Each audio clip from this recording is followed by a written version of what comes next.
What's up, guys? Orcus here, and today we got another video.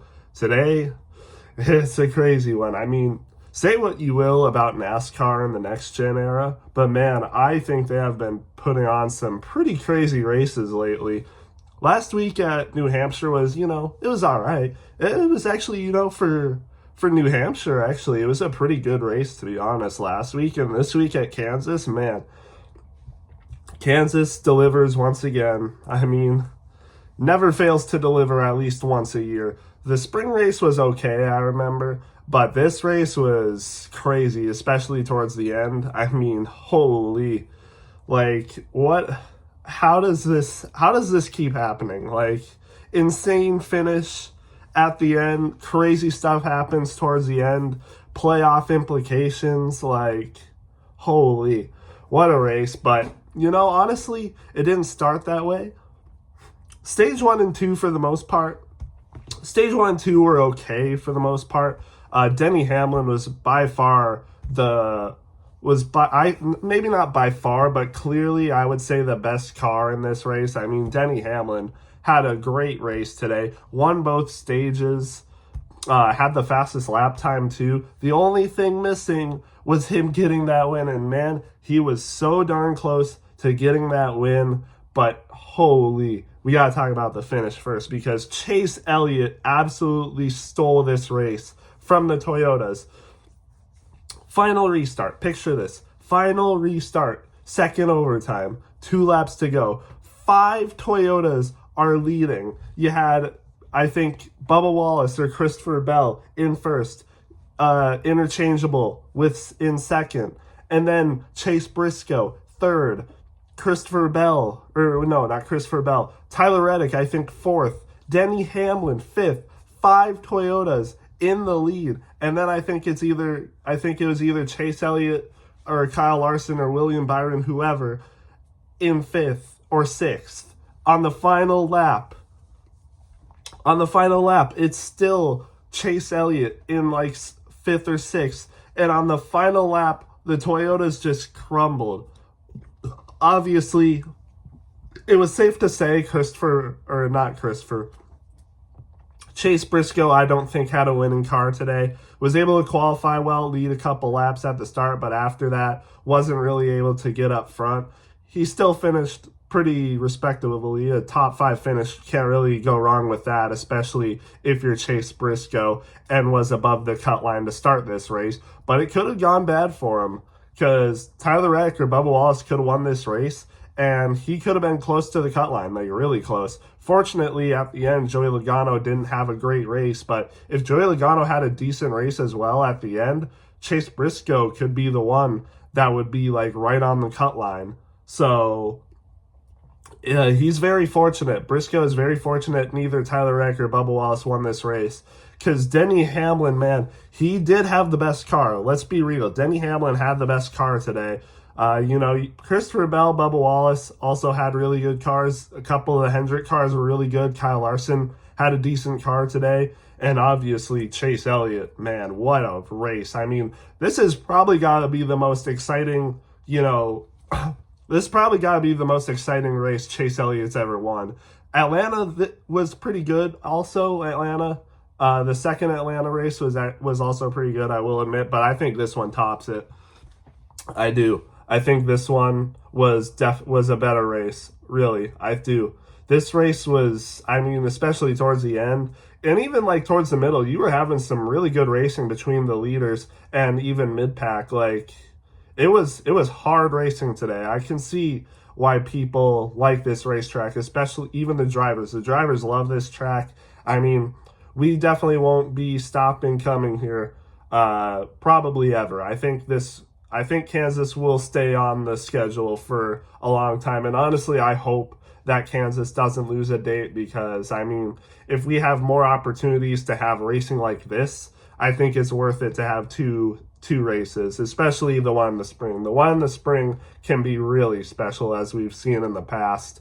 And even when it's not, it's still a decent race. So This race was all over the place. Chase Elliott absolutely stole that win. Denny Hamlin able to make it up front. I can't remember because there was a different tire calls. A lot of the people leading had 2 tires. Some people that started, in the lower spots in the top 10 had 4 tires. I can't remember how many tires Denny Hamlin had, but he obviously had enough to make it a race with Bubba Wallace at the end. But Chase Elliott definitely had 4 tires. I think Denny Hamlin did have 2, to be honest. Yeah, he did.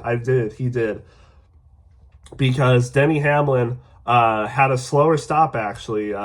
He actually had power steering issues this race, too. Towards the end of the race, Denny Hamlin had power steering issues, but he was still able to make it work. On 2 tires, had a slower stop, finished behind people like Bell, Briscoe, Wallace, even Reddick, I think.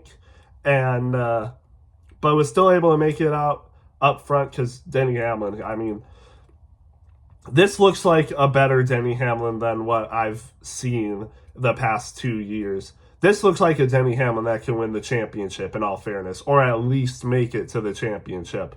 This is perhaps a revitalized Denny Hamlin. I mean, think of how many races that Denny Hamlin legitimately could have won. And now this is one of them, and he already has 5 wins. Denny Hamlin could have like 7 or 8 wins this season already. And he just looks good. He just looks good. I know he lost the race. I know he washed his teammate up to the outside and into the wall and cost Bubba Wallace the win and cost him the win. But, man, he looks good. And we've seen he's not afraid to do it.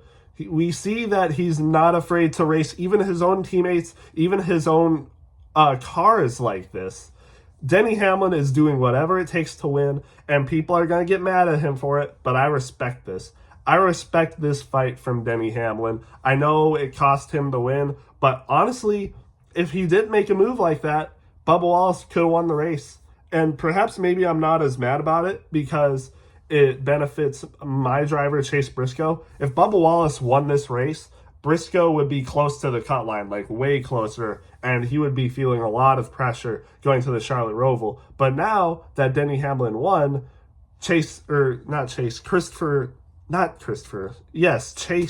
Briscoe is plus 21 to the good instead of like possibly like plus 5 or something, or a lot closer. Fortunately, Joey Logano kind of had a bad race to end the race, but he was up in the top 10. Like, if Joey Logano finishes top 10 this race, Briscoe is, I think, the first person over the cut line, and it's really close between him and Ross Chastain.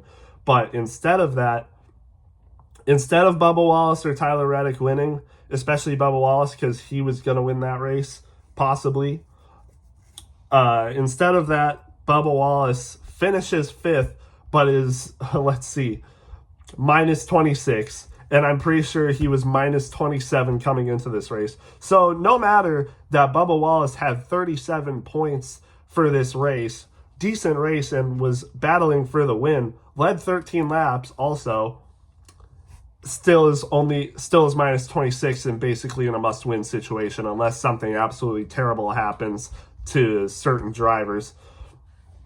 So I think he would need to have he would probably need to have Chase Briscoe finishing last, Joey Logano having a really bad race, and him nearly finishing first in order to win this race. And also Ross Chastain having a bad race because Ross Chastain is above him on the cut line. He is the first person out at minus 13, and Joey Logano is plus 13. Plus 13, but between plus 13 and minus 26, that's a lot of points in between Joey Logano and Bubba Wallace. I mean, he's got a lot of points to make up, that's for sure. And a lot of points to make up on Chase Briscoe as well. So, yeah, it's going to be tough, for sure. It's going to be tough for Bubba Wallace. Man, what happened to... I know they had a great race today, but, man, if they could get New Hampshire back, I think they would have taken it quickly because New Hampshire was just a terrible race for both Bubba Wallace and Tyler Reddick. And now despite them having decent days at Kansas, it really doesn't even matter because Tyler Reddick finished 7th and he's still minus 20 something, minus 29. So yeah, it's just that when you get to the playoffs like this, everyone races good. I mean, look at the rest of the playoff drivers. Chase Elliott wins the race. Denny Hamlin finishes second with 56 points. Christopher Bell finishes third with 50 points. Briscoe finishes fourth with 44 points. Kyle Larson finishes sixth with 48 points. And Byron obviously was above the cut line, had a decent, all right day, finishes ninth with 28 points. And, obviously Ryan Blaney's already locked in. Joey Logano is, he had the win. He had a good race at New Hampshire, won a stage there, got 24 points today despite finishing 21st. It's just, you can't have bad races in the playoffs. You just can't. And that's what happened with Bubba Wallace and Tyler Reddick, and it's cost them. Even though they had a decent day today, you could argue even really good days, it doesn't matter. Like, they didn't do anything in points, basically. Tyler Reddick has, stayed the same, I'm pretty sure, in points. I can't remember what he was looking at before this race, but, I mean, minus 29, that's still... You're gonna have to have a lot of things go right if you're gonna make it in to the next round. You're going to have to win or get really, really lucky with the rest of the playoff drivers, and I just don't see that happening with some of them. I mean, Briscoe has shown that he's really good at road courses in JGR equipment. I don't expect him to finish outside the top 10, to be honest. I think Briscoe will get a top 10 hoping nothing absolutely terrible happens. Christopher Bell, good at road courses. He probably will not finish outside the top 10. Denny Hamlin isn't the best at road courses, but he has so many points right now. Let's see. Denny Hamlin is plus 48 on the cut line. I think even if he has a bad day, it'll be all right for him. Joey Logano, you never know with him. Ross Chastain, who's above Bubba Wallace and Tyler Reddick in points, he could have a good day, especially, maybe getting some tips with his teammate Shane Van Gisbergen, who will most likely win the race, let's be honest. I mean, it's going to be tough for sure. And you never even know. Austin Cindric, even though he's below Tyler Reddick and Bubba Wallace, he could have a better day than them. He really could. So it's going to be tough. It's going to be tough for sure. Like I said, well, let's go back to the race. But yeah, I mean, especially after last week, what happened with Denny and Ty Gibbs, Denny admitting that he probably shouldn't have gone that far. And now going for the win, I know it's different situations. Denny Hamlin's battling for the win, but he moves his teammate up, trying to get the win, and that opens the door for Chase Elliott, which, by the way, if you haven't seen the final two laps, you have to go back and watch it. I'm pretty sure, Chase Elliott was, starting, 8th or 10th, or something like that, and makes his way. In the final lap, goes from 5th or 6th to 1st. I mean, just a masterclass performance by Chase Elliott. We know that Chase Elliott is really good on restarts, definitely better than some other playoff drivers like Chase Briscoe. Chase Briscoe, I will admit, was giving a pretty good fight, and perhaps if he had a car like Denny Hamlin, could have been in contention to win this race, but he just didn't have the car like Denny Hamlin, or maybe just the skill, because Denny Hamlin was a masterclass out there. Probably should have won this race, but, that's just how it works sometimes. Sometimes the best driver doesn't win the race, and Chase Elliott, who, I would say Chase Elliott was probably around a top 5 car today, and especially then, using his restart skills. I mean, going from the top to the bottom, I mean, he just outclassed the Toyotas. That was Toyota's race to win. I mean, 5 cars in the top 5, it really doesn't get any better than that, and they lost it. Which honestly, I mean, they're all going for the win, but still, wow, just wow. And I haven't even gotten to some other things in this race. John Hunter Nemechek was involved in a couple wrecks. He got into a wreck with Ryan Preece. That one wasn't really his fault. Looked like Ryan Preece just got tight and knocked him out. But the second wreck, you could definitely argue was his fault, because what happened was something I've never seen at Kansas before. A full-on barrel roll at Kansas. Zane Smith gets shoved into the wall, is wall riding on his side. Take a look at what he did. No, but like literally on his side riding the wall, and then once he gets off the turn, slides off the wall, gets onto the banking, and ends up barrel rolling twice, and that obviously knocked him out. And Zane Smith was having a pretty decent day too. He had a lot of laps inside the top 10, was battling with Carson Hocevar, made some passes on Hocevar, which Hocevar also was having a pretty decent day today, running inside the top 10. It was looking good for him. It really was. And I think he was running top 15 or something in that restart.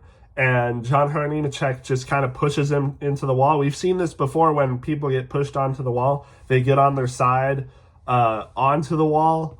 And yeah, he's just riding the wall.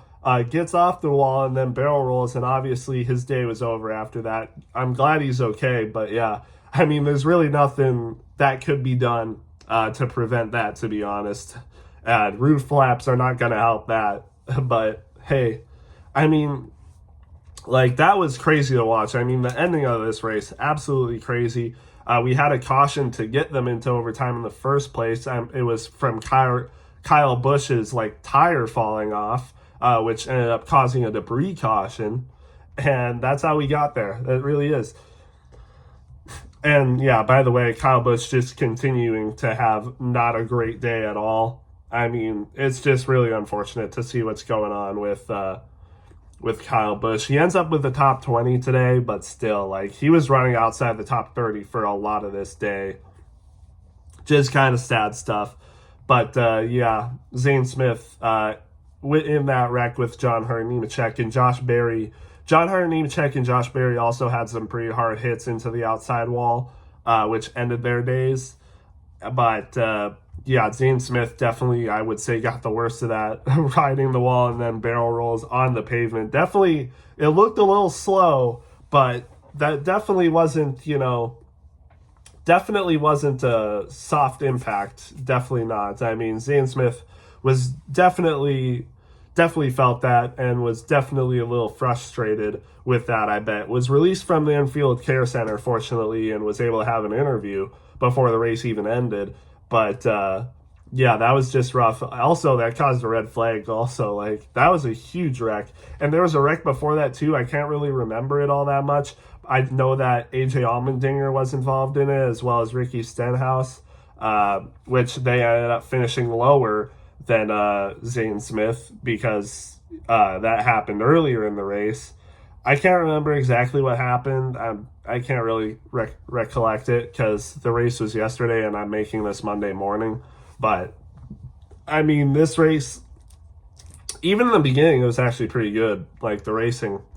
But with that being said, let's get to the rest of the drivers. So I talked a lot about the people in the top 5. Chase Elliott obviously stole that win. Crazy stuff. Denny Hamlin ends up finishing second. Oh, so close. Christopher Bell and Chase Briscoe finished 3rd and 4th, kind of taking that from Bubba Wallace. Kind of obviously lost his momentum because of being put into the outside wall. Still finishes 5th, but it's not enough. He's going to need to have a very lucky day at the Roval if he wants to advance, which is crazy to say. I predicted a 23-11 car to make it to the round of 8. And originally I predicted Tyler Reddick, but after the round of 16, Bubba Wallace looked so good. And I was like, you know what?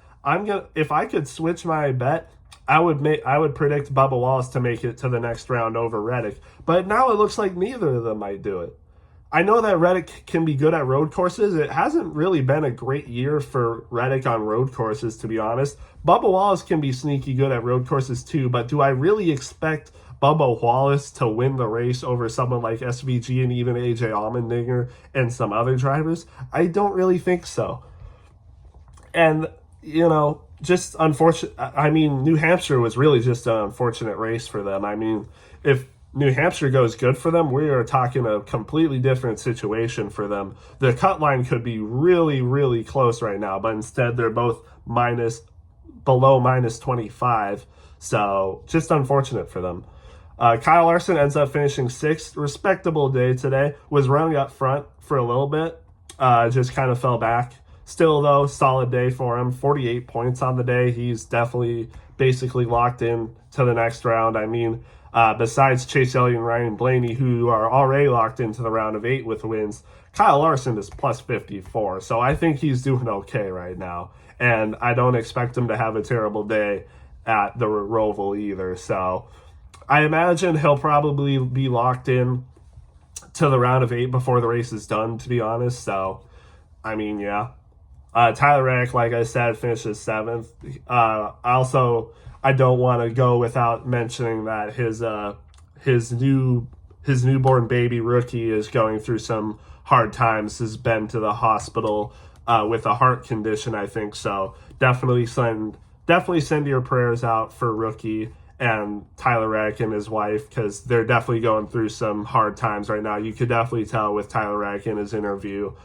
So just, yeah, keep them in your thoughts. Hope for the best. Pray that everything goes all right, because they definitely need it. Good day for Tyler Reddick, though. I hope everything goes all right for them.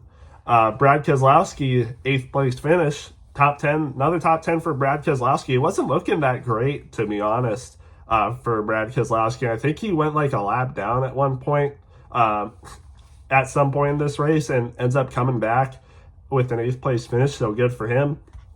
Byron also finishes 9th. It was also not looking good for William Byron either. He was struggling today, like outside the top 20 for a lot of the day, but ends up, kind of finding it back. Maybe the cautions at the end of the race helped him out, strategy calls and stuff, and now is plus 40 in points, so I'm pretty sure he should be okay to advance to the next round. I think he'll be all right. How about this? Shane Van Gisbergen with a top 10. And mind you, he was 2 laps down serving a penalty, didn't have his crew chief. And, I mean, just, wow. Shane Van Gisbergen, top 10. Low-key, Shane Van Gisbergen could be dangerous next year. We already know he's going to win some road course races. And if he does this on ovals, it might be game over. It just might be. Shane Van Gisbergen is definitely proving that he is worthy to be in the Trackhouse spot. Even with his road course wins, he is worthy. But if he can improve on ovals like this and have even more top 10 finishes, it could be dangerous. It really could be. He finished ahead of his teammate Ross Chastain, who finished 11th. Ross Chastain was running in the top 10 a lot of this day, and his teammate Shane Van Gisbergen ended up passing him. I think it was sometime in stage 3, he passed him for 13th and ends up with a top 10 finish. Crazy stuff. And then we got some more underdogs. Todd Gilliland, best front row finisher, top 12, not bad. Zane Smith was probably the better front row car today. He was doing really good, and then he flipped, so unfortunate for him.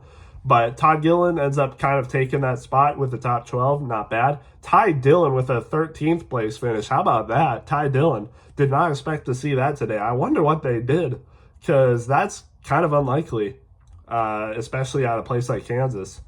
But Michael McDowell, 14th. He also had to, I think he was also 2 laps down at one point with SVG. Ends up with a top 15. Not bad. And then we got some other people. Buescher 15th, Jones 16th, Suarez 17th, Haley 18th, Kyle Busch 19th, just continuing to struggle.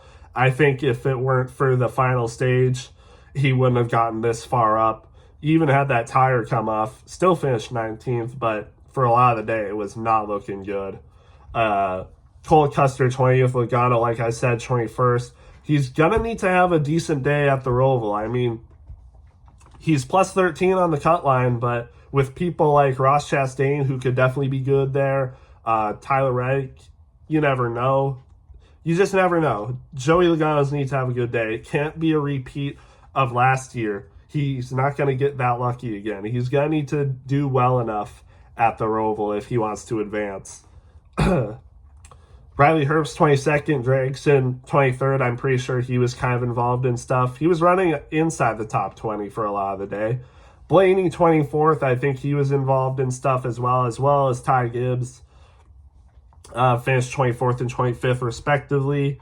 Ryan Priest 26th, he was involved in a wreck. Austin Dillon was involved in a wreck too.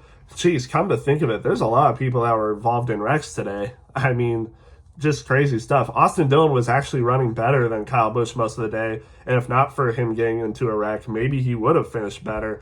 But just kind of ugly, to be honest. Alex Bowman 28th as well. I don't know what happened with him, to be honest. Maybe he was involved, I'm not sure. Carson Hocevar he was involved with a wreck. Finished 29th. He was running good today, though.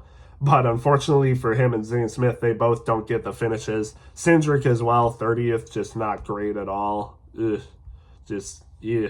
I think he must have been involved in something because he ended up finishing 4 laps down.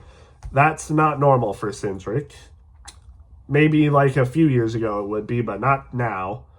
And then, like I said, we get into the wrecks. Zane Smith flips, ends up not finishing, of course. Same with Nemechek and Barry. JJ Yeley, he did spin, I remember. JJ Yeley did have a spin, ends up finishing 34th, more than a few laps down. Stenhouse involved, as well as Allmendinger. He was done for the day. 35th, 36th, and then Cody Ware finishes last, 37th. He was also involved in a wreck. So, yeah, good days for some, not great days for others. 23-11, they're going to need to do something. The playoffs are here. You know, Roval should be definitely exciting. I can't wait to see what happens. But, again, congrats to Chase Elliott. Second win of the season into the round of 8. It should be very exciting to see. Round of 8 is going to be crazy, especially with tracks like Talladega. So, can't wait to see it. Let me know what you guys thought. Oh, I forgot. I would give this race a 9.1 out of 10, I think. A lot of 9 out of 10 races, and I feel like I could switch a lot of them to like S tier races above a 9.3 out of 10, like 9.5 out of 10s. I could probably do that with a few races. You know, once all the races are over, I might consider it changing some races to S tier races. But so far, we've just had a lot of 9 out of 10 races. It's been really good so far. We've had it good, despite what people say about the next gen car. It's been really good so far. So shout out to NASCAR and what Goodyear is doing, because they're making some entertaining races, and perhaps, like I said, the playoffs are helping it. Who knows? But yeah, with that being said, I'll let you guys go. Let me know what you thought, and I'll see you in the next one.